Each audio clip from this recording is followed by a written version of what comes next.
It was the crisp autumn of 1871, and the bustling town of Abilene, Kansas, hummed with life. The cattle season was winding down, and the Texas trailhands had returned home. Among them was Phil Coe, a man with a checkered past, a soldier, gambler, and businessman from the rugged plains of Texas. The Bull's Head Saloon stood at the heart of Abilene, its wooden facade weathered by time and whiskey spills.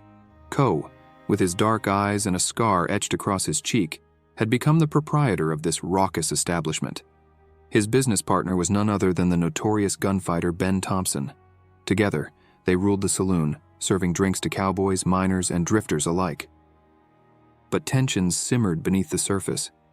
The townspeople were scandalized by the bull painted on the saloon's wall, a bull with an unmistakable erection. Coe and Thompson reveled in their audacity, but the good folks of Abilene were outraged. They demanded action, and the town marshal, Wild Bill Hickok, was their last hope. Hickok, a legend in his own right, was a man of few words. His piercing blue eyes missed nothing, and his reputation as a gunfighter preceded him.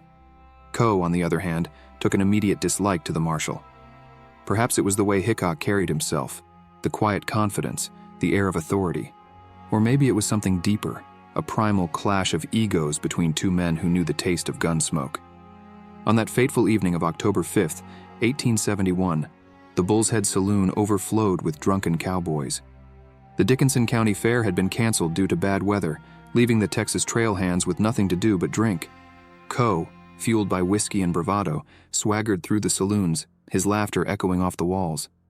Hickok watched from the shadows, his gaze unwavering. Coe fired 2 shots into the air, the crowd parting like a startled herd. The marshal stepped forward, his Colt Navy revolvers gleaming in the lamplight. "Coe," he said, his voice steady, "you're under arrest." Coe's eyes narrowed. "For what, shooting at a dog?" The tension thickened. Coe's hand twitched toward his holster, and in that heartbeat, the air crackled with impending violence. Hickok drew his pistols, the iron cold against his palms. The townspeople held their breath, caught between fear and morbid curiosity.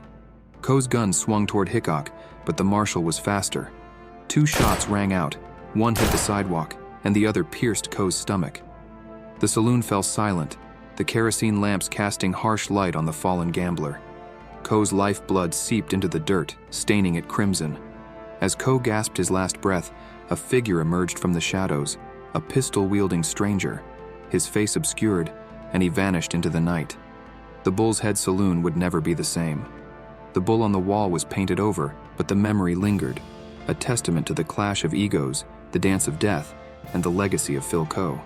And so, in the heart of Abilene, the West claimed another soul, a man who dared to defy the code of the gunfighters. Wild Bill Hickok stood alone, his eyes haunted by the ghosts of those he'd dispatched. The wind whispered their names, and the stars bore witness to the last stand of Phil Coe.